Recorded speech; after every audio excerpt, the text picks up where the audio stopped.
5 नए एयरपोर्ट की फिर मंजूरी दी है आज अपने बीच में। मध्य प्रदेश में लगातार सड़कों के संगे अब आसमान के रास्ते भी रफ्तार पकड़ी जा रही है। भोपाल से पटना, रीवा से कलकत्ता, इंदौर से अबू धाबी और अब भोपाल से शारजाह की तैयारी।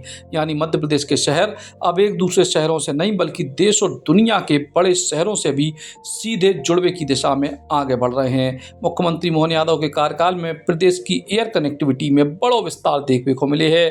छोटे शहरों को उड़ान से जुड़वो, नए एयरपोर्ट, अंतर्राष्ट्रीय फ्लाइट और नई एविएशन पॉलिसी, यानी मध्य प्रदेश की एयर कनेक्टिविटी मजबूत हो रही है। जून 2024 में पीएम श्री पर्यटन वायु सेवा से शुरुआत भई।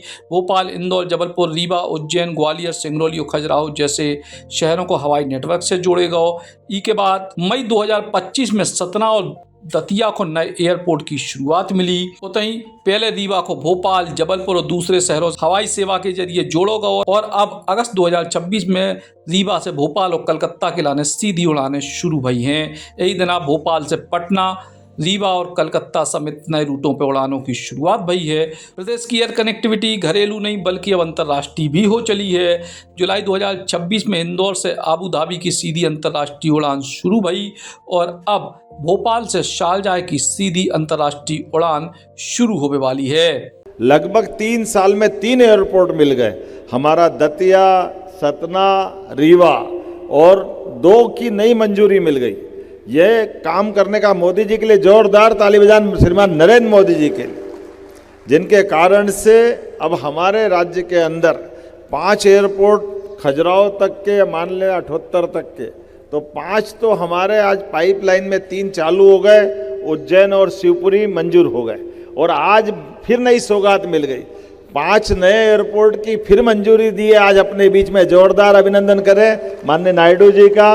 और सिंगरौली की राधा सिंह जी, आपके लिए सौगात है, उसमें सिंगरौली नंबर 1 पे रहने वाला है। सिंगरौली की सौगात ये हमारे लिए बड़ी सौगात रहेगी। और इसी के साथ साथ हमारे लिए अपने राज्य के अंदर तो है ही, राज्य के बाहर आमतौर पर बंदरगाह से विश्व के अंदर संपर्क संबंध की बात होती है।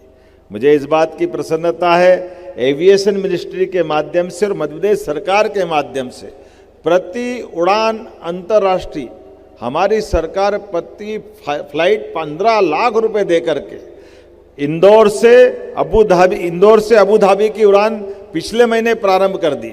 और आलोक जी चिंता मत करना, विश्वास जी, 2 महीने बाद शारजाह की उड़ान यहाँ से चालू होने वाली है। ये अंतर्राष्ट्रीय उड़ान एक तरह से अंतर्राष्ट्रीय स्तर पर हमारे अपने विमानतल का उपयोग होगा, जिसके कारण से राज्य की प्रगति में ये बड़ी भूमिका रहेगी। अब हमको दिल्ली, मुंबई ऐसे बड़ी जगह जाने की जरूरत नहीं, अंतर्राष्ट्रीय स्तर पे भी जाना है तो हम अपने नगरों से जा सकते हैं। और आप सब जानते हैं, जहाँ अंतर्राष्ट्रीय विमानतल बनते हैं उसका लाभ हमको मिलता ही है। बात केवल फ्लाइट शुरू होवे की नहीं है, बल्कि कई नए एयरपोर्ट और हवाई पट्टी भी विकसित करने की तैयारी है। अगले 2 सालों में उज्जैन और शिवपुरी में नए एयरपोर्ट को निर्माण कार्य पूरा होने के बाद प्रदेश में एयरपोर्ट की संख्या 10 तक हो सकत है। फिलहाल चाहे मुद्दा पर्यटन को हो, चाहे मेडिकल इमरजेंसी को या फिर व्यापार को, हवाई कनेक्टिविटी सबके लाने जरूरी है। और के जरिए प्रदेश के लोगन की उम्मीदें भी अब उड़ान लेने लगी हैं।